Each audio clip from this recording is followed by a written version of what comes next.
그렇다면 우리는 어떻습니까? 하나님과 관계하고 교제하고 사랑할 수 있는, 우리가 그런 신의 성품에 참여할 수 있는 존재라는 거예요. 그래서 우리는 하나님의 형상과 모양을 닮았기 때문에 우리가 하나님과 끊임없이 교제하고 사랑할 수 있는 그런 신의 성품에 참여할 수 있는 존재가 우리라는 것입니다. 그러면 하나님은 영이신데 그분의 형상과 모양을 어떻게 할 수 있냐? 그래서 예수 그리스도께서 이 땅에 오시지 않았습니까? 그렇습니다. 그래서 우리가 예수를 보면서 하나님을 유치해 생각하면 된다는 것입니다. 그래서 그 예수를 믿어서 예수의 성령이 우리 안에 들어오면은 성령의 도우심으로 우리가 하나님의 형상으로 다시 회복되는 역사가 일어날 것입니다. 자, 그리고 2장을 이제 넘어갑니다. 2장 1절 2절 한번 보겠습니다. 1장 1절 2절 한번 읽어보세요. 천지와 만물이 다 이루니라. 하나님의 지으시던 일이 일곱째 날이 이를 때 마치니 그 지으시던 일이 다 하므로 일곱째 날에 안식하시니라. 아멘. 첫째 날부터 여섯째까지 하나님께서 계속 창조하시잖아요. 그 창조의 정점이 이제 인간 창조였지 않습니까? 그리고 이제 일곱째 날에도 하나님은 창조하시는 것을 이제 즐기시는 거예요. 즐기시는 거. 그러니까 하나님의 창조의 그 위대한 일을 하고 그 능력을 감상하고 즐기시는 거예요. 7일째는. 그래서 그래야 회복과 어떻습니까? 축복이 일어나는 겁니다. 그래서 우리는 또 신도 필요하는 겁니다. 그런데 하나님의 신은 어떤 거냐면 계속 생명을 살리는 신이에요. 그냥 먹고 자고 푹 자는 게 아니라 계속 생명을 살리는 신이라는 것입니다. 그렇기 때문에 예수님도 이 땅에 오셔서 하셨던 일이 무엇입니까? 베데스다 연못에 38년 된 병자 있지 않았습니까? 그 38년 된 죽병자를 예수님께서 살려내지 않습니까? 그때가 언제냐? 안식일 때라는 거예요. 하나님은 그렇게 예수님을 통해서 우리가 생명 살리는 일을 하시는 것이 바로 하나님의 안식이라는 것입니다. 그렇게 해서 하나님은 그 영원의 안식을 누리지 못한 우리를 위해서 하나님은 끊임없이 하나님은 그렇게 우리에게 힘을 주시면서 일을 하고 계신다는 것입니다. 그래서 하나님의 일하는 방식은 그 아들 예수 그리스도를 통해서 그 일하심의 일을 하시는데 그 정점이 어디냐? 십자가의 사건입니다. 십자가에서 죽는 사건. 그래서 십자가에서 주님께서 결국 그 마지막을 다 이루시고 뭐라고 합니까? 다 이루었다 그렇게 말씀하십니다. 그러므로 이미 우리는 벌써 창세기 속에서 십자가의 그 종말의 그림을 다 담아내고 있다는 것입니다. 그리고 하나님께서 어떻게 하냐? 이제 7절 한번 보세요. 2장 7절. 여호와 하나님이 흙으로 사람을 지으시고 생기를 그 뼈에 불어넣으시니 사람이 생명이 되느니라. 자, 그렇습니다. 우리 인간이 흙으로 만들어지지 않습니까? 그래서 우리는 결국은 흙과 같이 그런 그 미천한 존재라는 거예요. 미천한 존재인데 하나님이 영이 영이 우리에게 들어옴으로써 그 미천한 존재가 가장 존귀한 자를 우리를 만들어 주셨다는 것입니다. 그러면서 새로운 거처인 그 에덴 동산에서 우리를 살게 하셨다는 것입니다. 그런데 그 구절에 보니까 하나님께서 거기에 이제 그 동산에서 우리 머물게 하는데 거기에는 생명나무가 있는 게 아니라 선악과도 있지 않습니까? 그러면 왜 하나님께서 선악과를 만들어내가지고 우리를 이렇게 공경에 처하냐 이거지 않습니까? 아담은 이미 이 땅의 왕이지 않습니까? 그리고 왕이자 제사장으로 이 다스림을 다스리게 하셨지 않습니까? 그런데 그런 왕이 이 땅의 왕이지 너는 진정한 왕은 누구냐? 하나님이시라는 것을 그 선악과를 통해서 증거로 나타내신 거예요. 그러니까 선악과가 꼭 있어야 되는 거예요. 이것이 없으면은 아담은 자기가 모든 걸 다 누려버리기 때문에 하나님께서는 네가 땅의 것을 다스리고 왕과 제사장으로 네가 다스리지만 그러나 진짜 왕은 나다는 거예요. 그거를 네가 선악과를 보면서 그걸 깨달으라는 거예요. 그러니까 하나님의 통치 아래에 있다는 그 증거가 선악과라는 것입니다. 그러면서 항상 하나님 아담한테 너는 그래요. 너는 내 형상이다. 나를 닮은 형상이다. 너는 그렇기 때문에 너는 창조자 너의 아빠를 절대 잊지 말라는 거예요.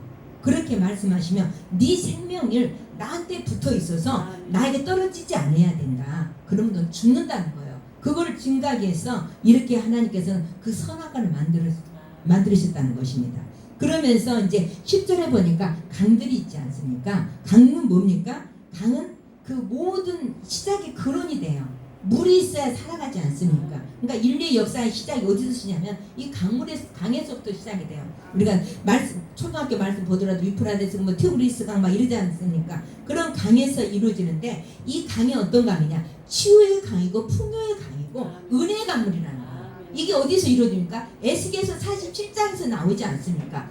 그 성전에 그 물이 그 흘러 넘치면서 결국 어떻게 됩니까? 발에서부터 발목에서부터 결국 넘치지 않습니까? 그렇게 된다는 거예요. 점점 풍성해져 가지고 세상을 바꾸는 은혜의 강물이 된다는 거예요. 그거를 지금 이제 이 성경에서 말을 하고 있고, 그 다음에 하나님께서는 18절에 보니까 혼자 사는 게 독차하는 게 좋지 않다 그래가지고 어떻게 합니까? 배풀을 만들어 주시는 것입니다. 그래서 하나님의 선은 하나님의 아름다움이에요. 하나님의 그 아름다움이 언제 완성이 되냐? 남자 속에서 여자를 완성해낼 때 하나님의 아름다움이 이루어져요. 그래서 우리 인간을 보고 신이 보기 좋았다 그러지 않습니까? 그런 것처럼 하나님의 계획이 그렇게 아직은 그렇게 우리 인간을 보면서 아직은 미완성으로 그렇게 완성을 하기 위해서 지금도 여전히 이렇게 우리를 완성을 하기 위해서 하나님은 우리를 끌고 가시고 있습니다. 그래서 그러면서 어떻게 합니까? 그 만들어낼 때 어떻게 하냐? 남자를 잠들게 하고 그 남자의 여구를 갈빗대를 빼서 여자를 만들지 않습니까? 그러니까 성경에서는 죽음이 없어요. 잠잔다 그래요. 예, 잠잔다 하지 않습니까? 그러니까 아담을 그렇게 잠자게 죽게 만들어가고 옆구리를 취해서 그 갈비를 취하신 것입니다. 그런데 그 히브리 개념에는 이게 어떤 의미로 쓰냐면은 히브리에서는 있잖아요. 뼈에서 피가 나온다고 생각을 해요. 이 피가 생성된다고 그렇게 그들은 의식이 그러고 있거든요. 그래서 갈빗대를 취해서 그렇게 생명을 취한 것으로 그렇게 표현하고 있는 것입니다. 그래서 그 갈빗대를 취해서 여자를 만들었다고 지금 얘기하고 있습니다. 그 다음에 3장으로 넘어갑니다. 그런데 1절을 보세요. 3장 1절.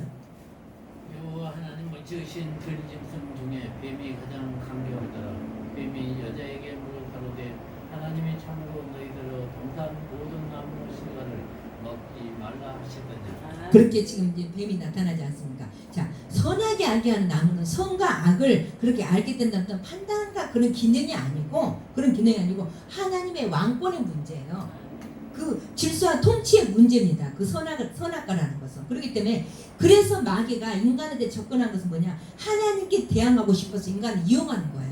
하나님의 통치권을 지가 뺏고 싶어가지고 그걸 건드리고 싶어가지고 그래서 인간에게 다가온다는 것입니다. 그러면서 어떻게 하냐? 그러면서 뱀이 여자한테 먼저 옵니다. 그러면서 죽지 않는다 그래요. 죽지 않는다 그러지 않습니까? 그래서 이게 있잖아요. 우리가 하나님을 만나는 것이 어떻게 생각합니까? 말씀 안에서 우리가 만나지 않습니까? 그렇기 때문에 사단은 이렇게 하나님을 만날 수 있는, 그렇게 하나님을 느낄 수 있는 그 채널인 말씀을 끊어버리는 거예요.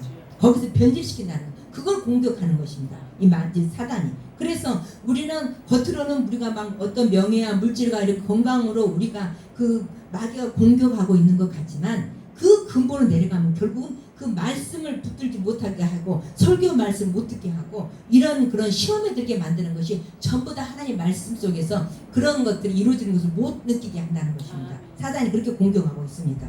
그러면서 어떻게 하냐? 이제 그리고 사단이 그렇게 공격을 하다 보니까 말로 공격하지 않습니까? 하나님은 반드시 죽는다 했는데 그 어떻게 마귀가 딱 공격하니까 하나님 그거 아니다 그때 그런가 죽을 거 하나로 벌써 이게 말씀 딱 변질시켜 버리는 겁니다. 그러면서 여자가 이제 보니까 6절이 어떻게 합니까? 6절 보세요. 안 목사님 6절이요. 몇 절이야? 6절. 3장. 예, 3장 6절. 여자가 그 나무를 먼저 먹음직도 하고 보암직도 하고 지혜롭게 하는 탐스럽기도 하는 나무인지라. 여자가 그 실과를 따먹고 자기와 함께한 남편에게도 주매 그도 먹은지라. 자, 그렇습니다. 이렇게 이제 그 먹고 싶어하는 그 유혹 속에 우리가 지금도 끊임없이 어떻게 합니까? 우리는 그 무엇을 먹을까 무엇을 입을까 맨날 이런 몸 속에 우리가 빠져 있지 않습니까? 그런 인간이 넘어지는 것은 그 마귀가 이 방법을 알기 때문에 이걸 사용하고 있다는 것입니다. 그리고 어떻게 합니까? 그 보암직이라는 것은 뭐냐? 우리 인간 속에 있는 것은 심리적인, 정신적인 거. 그래서 우리한테 자꾸 우울증, 불면증, 그 다음에 공황장애 이런 그런 자존심 이런 문제들 전부 다 우리가 다 걸려 있으니까 이런 문제 우리가 다가온다는 것입니다. 그리고 탐욕의 문제. 그렇게 해서 탐스럽게 보이게 한다는 거. 그래서 자신이 그리고 그렇게 되고 싶어하는 그런 영적인 유혹을 일으키게 된다는 것입니다. 그래서 그 마태복음에 보면은 예수님께서 그 금식하고 나면은 마귀한테 시험 받지 않습니까? 그러면 왜 하나님을 그렇게 그 강야로 굴고 와서 그 사단을 만나게 하시냐? 아담과 하가 넘어졌던 그 실패했던 그 시험을요, 하나님께서 그걸 꺾어내지 않으시면, 그걸 무찌르치지 않으면은 하나님의 구원 역사가 이루어지지 않습니다. 그렇기 때문에 그 아담과 하와가 그 저질렀던 것을 하나님께서 그들이 이겨내지 못했던 것을 예수님께서 그걸 만나서 다 끌어내신다는 것입니다. 그래서 이 선악과가 그런 우리에게 오늘 근데 마귀는 계속 이 선악과로 우리한테 다가오고 있어요. 그래서 매일 우리에게 뭘 주냐면은 우리에게 내 선악의 기준으로 세상을 판단하며 싸우게 만들어요. 내가 기준이 되는 거예요. 그러니까 가정에서 어떻습니까? 부부 간에도 자꾸 내가 기준인 거예요. 자녀 문제, 이런 모든 것들. 그 다음에 이런 그 나라 간의 싸움도 다 자기가 기준돼요. 자기 나라 이익 추구하고 자기들이 기준돼서 다 싸우는 겁니다. 이게 다 선악의 문제입니다. 그래서 어떻게 합니까? 이런 선악을 먹고 결국 하는 행동이 뭡니까? 10절에 보니까 어떻게 돼요? 숨어요. 두려워서 숨는 거예요.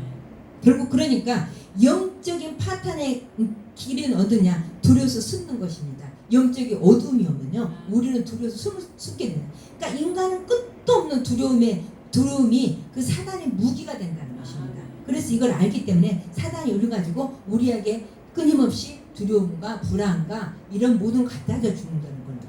그래서 그래도 우리가 담대하게 싸울 수 있는 것은 결국 우리 주 예수 그리스도로 말미암아 이김을 주신 하나님께 감사하노라고 말씀하고 있어요. 그렇기 때문에 주님은 우리가 그 이길 수 있는 힘을 주셨다는 거예요. 예수를 믿으면, 그리고 우리가 그 마귀를 쳐낼 수 있는 권세를 주셨다는 거. 예수의 이름 앞에. 그래서 우리가 맨날 우리한테 마귀와 싸우라고 그러잖아요. 쫓아내라는 거예요. 쫓아내려가지 않습니까? 우리에게 그 힘을 주셨기 때문에. 그래서 우리는 이 죄를 짓는 순간 예수님은 이미도 우리 인간을 용서하기로 다 결정을 했어요. 그래서 끊임없이 회개하면 되는 겁니다. 회개하면은 우리 주님 용서하긴 했기 때문에. 그러면서 11장에서 쭉 보니까 이제 그 숨다 보니까 주님이 찾으시잖아요. 하나님 찾지 않을까? 내가 어디 있냐는 거예요. 그랬더니 뭐라고 합니까? 하나님은 너가 왜 그랬냐 그렇게 따지지 않습니까? 따지지 않아요. 그러면서 그 질문을 하시는 거예요. 그러면서 너가 그 먹지 말란 선악과를 먹었냐 이제 그렇게 얘기를 하시면서 어떻게 합니까? 그렇게 그 용서해 그러니까 하나님은요, 그 인간을 책망하기 이전에 벌써 심판이 들어간다고 해서 용서가 들어간다는 거예요. 하나님께서는. 그렇기 때문에 그 사람에게 질문하는 이유가 뭐냐면 용서해주고 구원해 주시려고 그렇게 질문하십니다. 왜냐? 뱀에는 질문 없어요. 바로 심판 나갑니다. 바로 그 뱀에게는 심판이 나가지 않습니까? 그러면서 자, 뱀에게는 뭐랍니까? 평생에 네가 그 땅에 흙을 먹고 네 양식이 흙이 된다는 거예요. 그럼 뱀이 진짜 흙 먹습니까? 안 먹지 않습니까? 그런데 그러면 우리 인간이 뭘로 돼 있어요? 흙이에요, 흙. 그러니까 결국은 이 뱀이 우리 인간을 공격한다는 거예요. 우리 육을 공격한다는 것입니다. 응? 네, 그렇게 육을 공격하는 거예요. 그래서 우리 육신의 정욕, 이생의 자랑, 안목의 정욕을 타고 끊임없이 이 사단이 우리를 그렇게 먹고 있는, 뱀이 그렇다는 거예요. 그게 우리 육이 그 흙이니까. 그게 뱀이 우리를 그렇게 끊임없이 밥이 양식이 된다는 것입니다. 그렇기 때문에 우리가 이런 것들이 우리가 죽을 때까지 우리가 그 마귀의 공격에게 노출되어 있다는 것입니다. 그렇기 때문에 우리가 육을 다뤄야지만이 끊어야지만이 마귀의 공격을 이길 수 있다는 것입니다. 그리고 21절에 보니까 결국 하나님께 어떻게 합니까? 가죽옷을 입히지 않습니까? 그래서 가죽은 어때요? 동물이 죽어야 돼요. 그렇죠? 그러면서 피 흘림의 제사가 벌써 시작이 됩니다. 가죽옷이 예수 그리스도시지 않습니까? 그래서 그렇기 때문에 이런 그 주님이 죽으셔서 결국 우리를 살려내는 것입니다. 여기서부터 벌써 주님은 벌써 우리 이미도 죽으셔가지고 우리를 살려내시는 것이 벌써 창세기부터 계시록까지 쭉 나온다는 것입니다. 그래서 그렇게 하나님은 끊임없이 우리의 고통 속에, 우리의 아픔 속에서 하나님의 고통과 하나님의 가슴앓이와 하나님의 눈물과 하나님의 기다림과 하나님 오래 참으심이 그 고통 속에서 구원을 이루어 가시는 거예요. 그러니까 우리만 슬픈 게 아니야. 하나님은 더 아픔 속에서 우리를 그렇게 끊임없이 하나님 가슴앓이면서 품고 가시는 것입니다. 그게 지금 이제 3장까지고요. 4장에 가면은 이제 가인과 이제 그 결혼했으니까 아기를 낳아야죠. 낳아서 이제 가인과 아벨을 낳지 않습니까? 그런데 4절에 보니까 하나님께서 아벨은 양의 첫 새끼와 그 기름을 드렸다 그랬어요. 첫 새끼와 기름을 드렸더니 하나님 받으셨다 그랬거든요. 그러면 자, 아벨은 직업이 뭡니까? 양치기예요. 그러면 가인은 뭐예요? 농사 짓는 사람이에요. 농작물 키우는 사람이에요. 그렇기 때문에 그 자기네들이 지은 걸로 하나님께 드리는 겁니다. 그래서 어떤 피 흘림의 그런 제사 문제가 아니고 그거 히브리서 11장 4절에 보면은 믿음으로 아벨은 가인보다 더 나은 제사를 드렸다고 했어요. 믿음으로. 그래서 이 아벨은 양의 첫 새끼와 기름을 드렸다는 것은 뭐냐? 가장 좋은 것으로 하나님께 올려드렸다는 거예요. 그런데 아벨은 뭐냐? 아니 가인은 뭐냐면은 자기가 수확했던 거 그것을 그냥 드린 거예요. 이렇게 그 믿음으로 그게 드린 것도 아니고 그 다음에 자기는 그냥 수확한 것 중에서 이 아벨은 가장 좋은 것으로 드리는데 이 가인은 그냥 자기 농작물 중에서 수확한 것 중에 그 얼마를 드렸다는 것입니다. 그거 하나님 중심을 보시는데 그건 아신 거예요. 그래서 하나님께서 가인이 얼마나 동기 없이 무심하게 형식적으로 그렇게 하나님 앞에 그런 관계 없는 예배를 드렸다는 것이 여기서 드러난다는 것입니다. 그래서 이제 가인이 어떻게 합니까? 결국 하나님의 이제 책망을 받지 않습니까? 그랬더니 어떻게 돼요? 그 하프리로 결국 그런 죽이지 않습니까? 살인하지 않습니까? 아우를 쳐 죽인다는 것입니다. 그러면서 그 아벨을 쳐 죽이니라 했습니다. 이거는요 지금도 죽인다고요. 지금도 진행 중이라는 거예요. 끊임없이 살인을 이루어지고 있다는 거예요. 이 땅 가운데. 그렇기 때문에 끊임없이 지금도 사망의 냄새를 풍기면서 계속 마귀는 우리를 유혹하면서 그렇게 우리를 죽이고 하고 있는 것입니다. 그래서 하나님이요 죄를 지으면 어떻게 합니까? 꼭 찾아오세요. 그래서 깨어있는 자는 안다 그러지 않습니까? 우리 조그만 죄를 지어도요 우리 막 양심에 같이 찔려가지고 결국 우리가 고백하게 되는 거예요. 그렇게 되는지 않습니까? 그렇기 때문에 이런 이 깨어있는 자들은 하나님이 그렇게 우리에게 이 기회를 줄 때 우리는 바로 고백하면 되는 거예요. 그런데 뭐라고 합니까? 가인은 내가 아우를 지키는 자냐고 오히려 하나님께 도전하는 거예요. 정면 도전하는 거예요. 그럼 내 역할이 아니고 당신이 신이니까 당신의 역할을 갖다 왜 나한테 물어보냐는 거예요. 이런 가인의 말이거든요. 그래서 하나님께서는 결국은 어떡하냐? 땅이 그 피를 받았기 때문에 저주를 받는 거예요.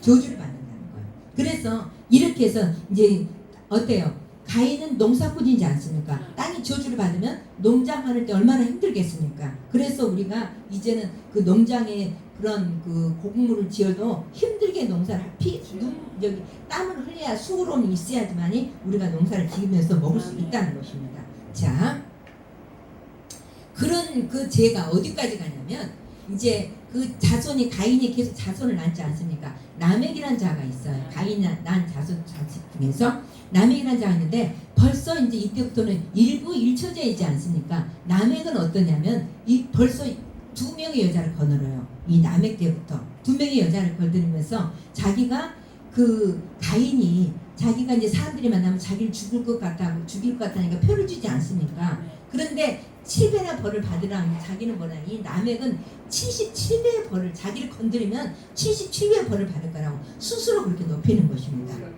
예, 그렇게 자기를 높여가는 거예요. 그러면서 그들은 그런 문화 속에서 계속 그런 그 세상의 문화를 창조하고 그 다음에 이제 또 다시 이제 아벨이 죽었으니까 어떻게 합니까? 하나님께서 다시 아담에게 누구를 줍니까? 아들을 낳아서 셋을 주지 않습니까? 그러면서 그 셋이 누구를 낳냐? 에노스를 낳습니다.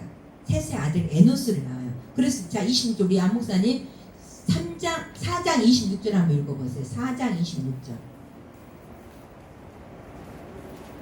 셋도 아들을 낳고 그 이름을 에노스라 하였으며 그때의 사람들이 여호와 이름을 불렀더라. 자 그렇습니다. 에노스라는 이름 뜻이 뭐냐면 치료 불가능한 병든 상태, 한계 상황에 그런 죽어야 하는 뜻을 가지고 있어요. 그렇기 때문에 그 에노스라는 자기 아들의 이름을 부를 때마다 어떻게 부르냐? 완전히 치료 불가능한 한계 상으로 죽을 수밖에 없는 아들아, 그 뜻이에요. 그 뜻을 가지고 있는 거예요. 자 그렇게 부르는데 자 어떻습니까? 이 교만한 가인의 후손들은 어떻습니까? 그 하나님을 의지하지 않고도 너무 잘 돼요. 굉장한 그 문화를 창출해내요. 음악의 문화, 무기의 문화, 각종 세상의 문화를 얼마나 잘 먹고 잘 살고 그들은 뚱뚱거리고 살아가고 있어요. 그런데 하나님을 믿는 사람들이 결국 뭡니까? 이렇게 이름을 짓는다는 거예요. 그거 뭐냐? 내 힘으로는 아무것도 할 수 없고 하나님의 도움이 없이는 살 수 없는 신앙 고백이 바로 에노스예요. 이게 우리 고백이라는 우리 모습입니다.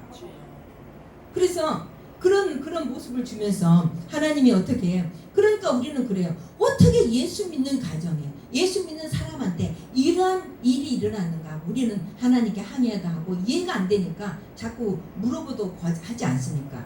그런데 하나님은 이렇게 우리가 눈물로 자신의 무기력함을 고백했을 때 사람들이 여호와 이름을 불렀다는 거예요.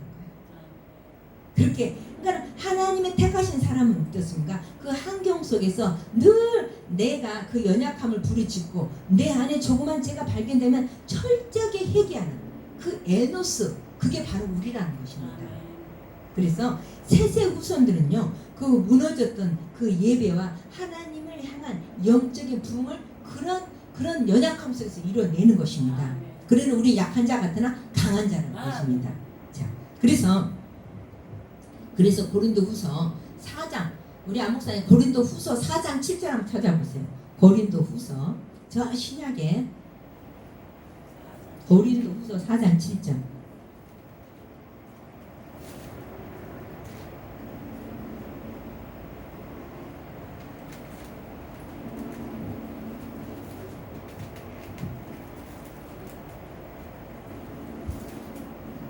우리 상자가 항상 예수를 위하여 죽음에 아니 고린도후서 4장 7절. 예, 4장 7절. 우리가 이 보배를 질그릇에 가졌으니 이는 능력의심이 큰 것이 하나님께 있고 우리에게 있지 아니함을 알게 하려 합니다. 그렇습니다. 우리 인생이 어떻습니까? 우리는 질그릇 같고 쓰레기 같은데 환경이라는 거. 지금 우리 환경은 그렇지만 그런 상황 속에서도 보배이신 예수 그리스도 그분이 우리의 증거가 되고 우리의 삶의 원동력이 되기 때문에 우리는 어떤 속에서도 이 예수를 예치면서 살아갈 수 있다는 것입니다. 내 인생이 다 무너져 버린 것 같고 누추하고 아무것도 없는 것 같지만 예수만 우리 인생에 나타나면은 그 우리가 이 영광스러운 인생이 된다는 것입니다. 우리는 그래서 이 보배를 줄고 속에 가져 있는 우리 존재라는 것입니다. 그러면서 어떻게 하냐? 5장 이제 30절에 보니까 라멕이 노아를 낳고 그렇게 쭉 이제 자녀를 낳아요. 그러니까 라멕이라는 이름이 똑같이 또 있어요. 그러니까 가인도 라멕이라고 셋도 라멕이라 그래요. 그러니까 이제 이 사장이 오면 어떻게 세상이 나눠지냐면은 하나님의 사랑과 세상의 사람이 나눠져요. 그러니까 가인의 사랑과 셋의 사상, 그 셋을 또 주시지 않습니까? 아벨 대신 셋을 줬지요. 그러면 셋이 또 에노스를 낳듯이 하나님의 사랑과 세상 사람들 이렇게 나눠져 두 그룹이 나눠지는 거예요. 그런 나눠지는데 이 라멕은 누구냐면은 그 셋의 후손의 라멕이에요. 그러니까 성경에는 같은 이름들이 너무나 많이 나요. 그것도 여러분이 또 11개도 보면요. 왕들 이름이 그냥 다 비슷비슷해. 하고 이스라엘도 여로함이면 또 이쪽에 오면 또 유다도 여로함이 있고 막 다 똑같아요. 그래서 많이 헷갈리는데 여기도 라멕이라는 그 셋의 후손의 좋은 우리 하나님의 후손의 라멕이라는 사람이 있는데 그때 누가 나오냐면 노아가 나옵니다. 노아. 이제 하나님이 결국은 이제 심판의 길로 가야 되니까. 자, 그러면서 이제 5장에 보니까 이제 아담에서 노아 기업이 쭉 나오는데 가인의 후손과 이 셋의 후손, 아벨의 후손이 이제 나눠지는 것입니다. 그래서 가인의 후손들은 점점 하나님을 떠나서 자꾸 에덴과 멀어지고 결국 그렇게 하면서 어떻게 되냐? 노아 홍수와 심판을 맞게 되는 것입니다. 그래서 이제 아벨의 후손들 어떤 셋을 주고 에노스를 주고 그 에노스 때 이제 결국은 회복이 일어나면서 여호와 이름을 부르게 되지 않습니까? 여호와 이름을 부르면서 그 이제 그 심판의 길을 가는데 어떻게 되냐? 자, 5장 21절 22절 한번 읽어보세요. 창세기 5장 창세기로 갑니다. 5장 21, 22절.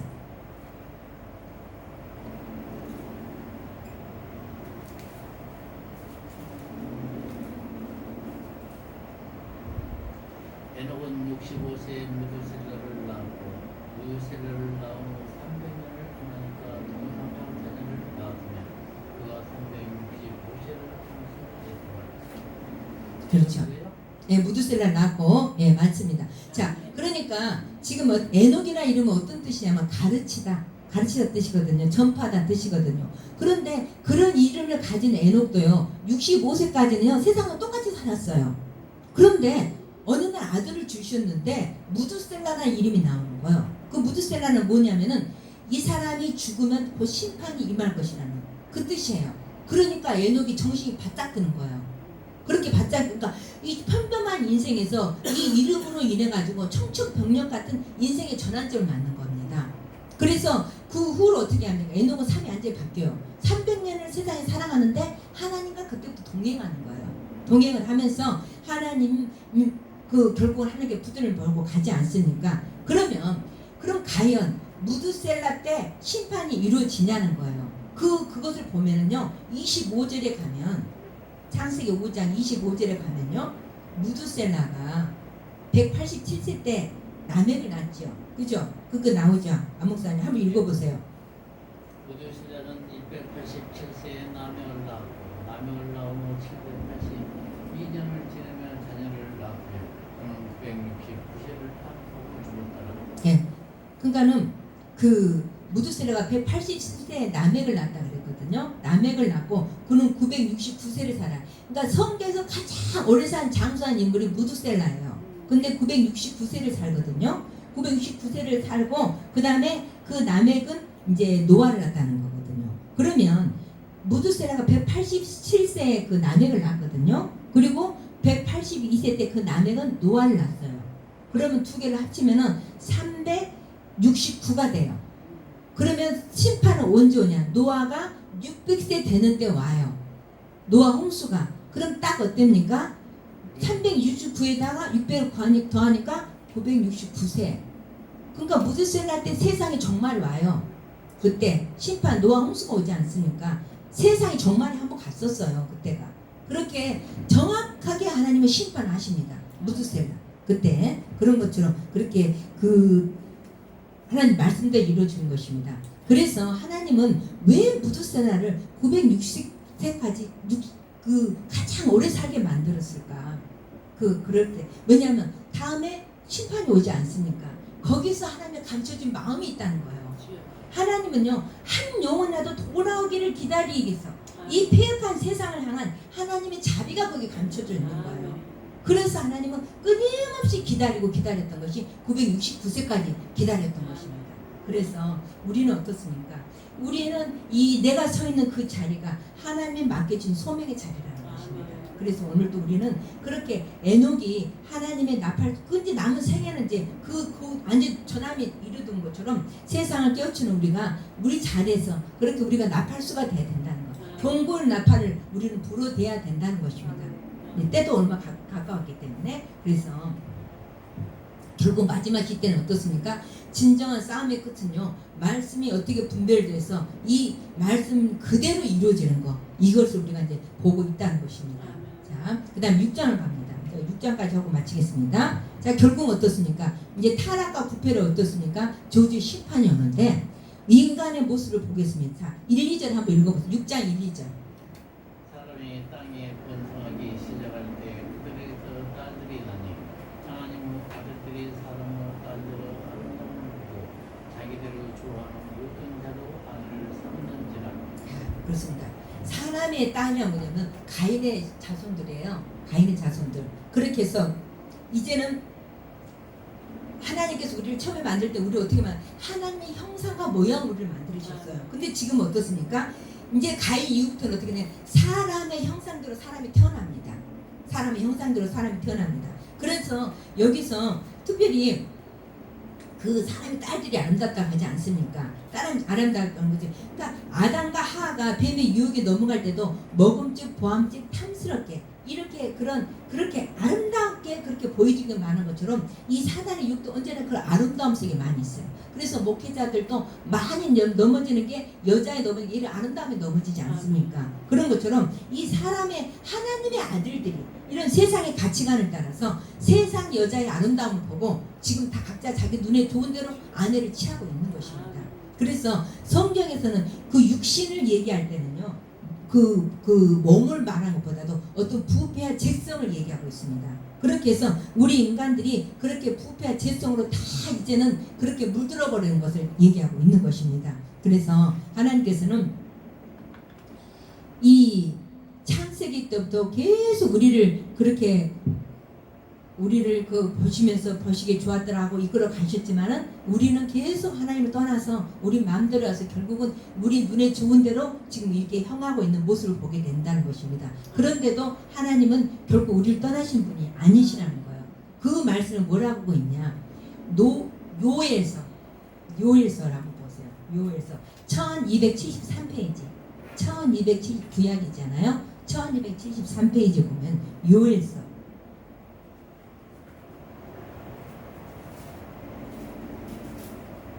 1273페이지 보면 요엘서 2장 28, 29절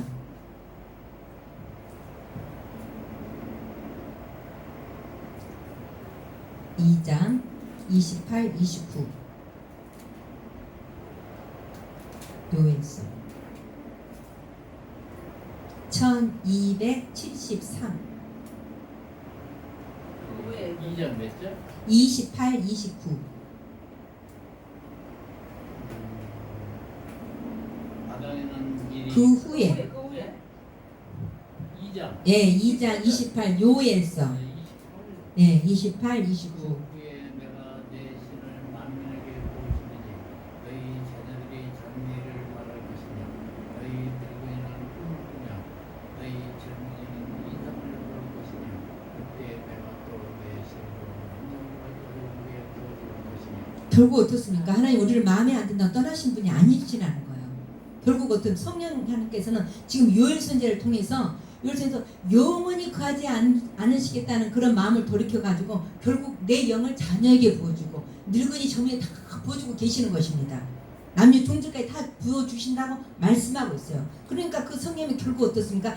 예수 그리스도의 죽음과 부활까지 그 하나님께 성령 하나님께서 끝까지 우리를 지켜내신다는 것입니다. 그래서 우리를 결국 떠나지 않으시는 것을 우리가 알게 된다는 것입니다. 자, 그리고 나서 이제 4절을 보니까 창세기 너무 쉬워요. 4절 6장 4절 당시에 땅에 네피림이 있었고 그 후에도 하나님의 아들들이 사람 딸들을 쳐여 자식을 낳았으니 그들의 모태가 고대의 유명한 사람이었더라. 자, 네피림은요 거인 말이에요. 거인들 장수. 그러니까 그 골리앗 같은 사람 2m 40, 50 다 되거든요. 그렇게 큰 자들이 네피림이었어요. 그런 자들이거든요. 그런 장수들이 그런 그 하나님의 아들과 딸들이 결혼함을 위해서 이런 자손이 나와요. 그거를 민수기에서는 안압 자손이 말한 적 있잖아요. 안압 자손. 그래서 민수기에서 그 이스라엘 백성들 12지파를 정탐을 보내지 않습니까? 그때는 그들이 뭐라 그럽니까? 그들은 안압 자손이고 뭐 그렇게 어마한 거인이기 때문에 자기네들이 메뚜기 같다고 그러지 않습니까? 그런 자손들이 네피림이에요. 그게 안압 자손들이거든요. 그렇게 해서 이 안악 자손 거인들이 그런 그 시대에 이제 그런 네피림들이 이제 태어나는 거예요. 그래서 이렇게 그 세상의 가치관 어떤 같으니까는 이렇게 거인들 그런 그 명성을 추구하는 게 세상이라는 것입니다. 그런데 하나님의 영을 떠난 이 세상은 다 이렇게 크기의 우상, 그 어떤 강함의 우상, 세상의 그런 명예의 우상 속에 다 빠져 있다는 것입니다. 이런 세상 속에서 하나님 보시면서 하시는 하나님의 행동이 뭐냐면은 5절 보세요. 5절 6절 창세기 6장 예 6장 5절 6절 여호와께서 사람을 어찌하기 시선에 환영한가 그 마음으로 생각을 모든 계획이 항상 악할 꿈임을 보시고 땅에 사람 지으시고 항상 마음에 근심하시고 그렇게 했다는 거예요. 그러니까는 하나님의 세상을 한탄과 근심으로 말씀하셨다는 것은 하나님 무슨 화가 나고 하나님의 그런 어떤 성기를 냈다는 건 아니고요. 그런 하나님은 다시 우리 인간을 만들었던 것을 다시 초기화시키겠다는 거예요. 다 싹쓸이 실어가 초기화 어떻습니까? 우리 컴퓨터 초기화시키면 그 전에 있던 것들 싹 없어져 버리거든요. 그런 것처럼 하나님은 그런 초기화시키겠다는 거. 그래서 홍수를 하나님 결정하시는 것입니다. 그러니까 하나님의 한탄의 결과는 뭡니까? 결국 결국 심판보다도 이제 새롭게 이 세상을 다시 회복시키고 새롭게 하시기 위해서 이 홍수 심판을 하시는 것입니다. 결국은 그러니까 없애려고 하시는 게 아니라 다시 회복시키고 새롭게 하시기 위해서 하나님 심판을 주시는 것입니다. 그게 하나님의 그렇기 때문에 하나님의 자비와 사랑이 여기에 들어있다는 거예요. 우리는 홍수 심판으로만 보면 안 된다는 거예요. 그래서 하나님은 이렇게 하시면서 뭐라 그러냐. 자, 결국은 그 땅에 이제 땅으로 말미암아서 세상이 이제 심판을 받게 돼. 우리 인간으로 말미암아 땅이 다 부패해지고 심판을 받게 되는데, 자, 인간이 우리가 파멸할 때는 어떻습니까? 사람만 파멸되는 게 아니에요. 동식물도 다 같이 파멸되거든요. 파괴가 되는 거예요. 인간의 그래서 하나님 이것들은 인간을 위해서 만들어졌기 때문에 인간이 타락함으로 말미암아 같이 심판을 받는 것들도 이런 그 동식물 자연도 같이 받게 되는 것입니다. 그런데 그 심판은 다시 하나님의 시작하는 하나의 방법이라는 것입니다. 그래서 자, 하나님은 그 심판 중에도 구원을 계획하신다는 거예요. 항상. 그래서 우리 주변의 상황이 내 가까운 사람이 나를 힘들게 한다든지 나를 자꾸 어떤 나로 그 가정 그 사람으로 인해 가지고 자꾸 문제가 발생한다든지 이러한 것을 했을 때 그 상황에서 하나님이 나에게 그런 상황에서 우리가 원망하고 불평할 게 아니라 그 상황 속에서 하나님이 나에게 말씀하고자 하신 것이 무엇인가를 발견하라는 거예요. 그래서 우리는 항상 문이 있으면 뭡니까? 저분이 항상 말하는 대로 내 선생이라는 거예요. 그분이. 그렇게 해서 나에게 이르신 말씀을 우리가 그게 들려드는 게 응답이라는 거예요. 우리는 뭐가 잘 되고 뭐가 이 상황이 변화돼 갖고 우리에게 뭔가 대로 상황이 온다는 게 아니라 그 상황 속에서 하나님이 나에게 하시는 말씀이 들려지는 게 바로 그게 응답이라는 것입니다. 이 왼수를 통해 가지고 하나님이 깨닫게 하는 게 무엇인가 이거라는 거예요. 그러면서 그 모습이 바로 내 모습이라는 것을 우리를 깨달으라고 지금 말씀하시는 것입니다. 자, 그러면서 하나님께서는 이제 이거 방주를 짓지 않습니까? 그 방주를 지으면서 하나님께서는 이제 방주 만들어 놓고 뭘 하십니까? 짐승들 다 오게 하지 않습니까? 그러면 부정한 것도 오고 정결한 것도 와요. 우리 생각에는 이참에 그냥 부정한 것들 싹 쓸어버리고 정결한 것들만 싹 들고 가면 될 텐데 하나님은 이 부정한 것들도 다 데리고 간다는 것입니다. 그래서 그 부정한 것을 싹 데리고 간다는 것은 뭐냐? 결국은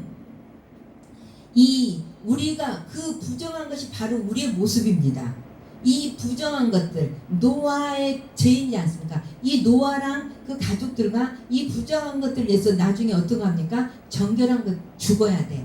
제사를 드리지 않습니까? 그래서 우리 부정한 것들을 위해서 그 정결한 것들이 대신 죽은 거예요. 결국 예수 그리스도가 우리를 위해서 우리 부정한 죄로 인해서 예수 그리스도가 죽지 않습니까? 그렇기 때문에 그 부정한 것들을 보는 것이 바로 우리라는 거예요. 그러니까 부정한 걸 딱 싹쓸이 보면 우리도 이 세상에 거기에 못 들어간다는 것입니다. 근데 하나님은 부정한 짐승까지도 같이 데리고 들어가지 않습니까? 그런 것을 통해서 우리도 그런 이 세상 속에서 이 세상에는 다 똑같은 거예요. 부정하는 거 다 똑같은 다 죄인이라는 것입니다. 그래서 그런 그 죄인 속에서 그리고 그 방주안은 어떻습니까? 얼마나 시끄럽고 냄새나고 답답하고 힘들지 않겠습니까? 그런데 그런 가정 속에서 우리는 어떠냐? 방주가 바로 내 가정이고 내 환경이고 교회지 않습니까? 그래서 어떨 때는 자존심이 상하고 괴롭고 힘들지만은 거기서 그 방주 안에 들어가고 괴롭고 힘들지만 그 안에 들어갔기 때문에 누가 살지 않습니까? 그런 것처럼 우리가 이곳에서 은혜를 발견하는 거예요. 방주 안에서 발견하면 방주가 바로 어떻습니까? 우리 가정이 천국이 되는 거 아닙니까? 문제가 바로 다 해결되는 거 아닙니까? 그런 것처럼 우리가 가장 힘든 것 속에서 우리가 거기서 이겨내는 것이 바로 하나님의 방법이라는 거예요. 그래서 가장 우리들은 힘든 건 뭐가 가장 힘든가? 인간관계가 가장 힘들어요. 인간이 힘들지만 이렇게 서로의 관계 속에서 상처받고 억울하지만 이게 훈련이라는 것입니다. 이 훈련을 통해서 인간이 문제 없으면 절대 하나님 찾지 않습니다. 내가 견디기 힘들기 때문에 하나님을 찾는 거예요. 그렇기 때문에 우리가 어느 문제 속에서 우리가 오히려 더 하나님 찾게 되고 기도하게 되고 매달리게 되고 그러면서 은혜가 임하게 되고 하나님의 능력도 임한다는 것입니다. 오늘 이렇게 노아의 그런 방주까지 보면서 우리가 쭉 이제 6장까지 봤어요. 그래서 이제 거의 이제 나중에 기회가 되면은 이제 또 보게 되지만은 결국 뭡니까? 하나님께서는 우리에게 말씀하시는 게 시간은 하나님의 거라는 거예요. 그렇기 때문에 우리는 이 시간을 하나님에서 쓰자는 것입니다. 하나님을 위해서 써야 그게 축복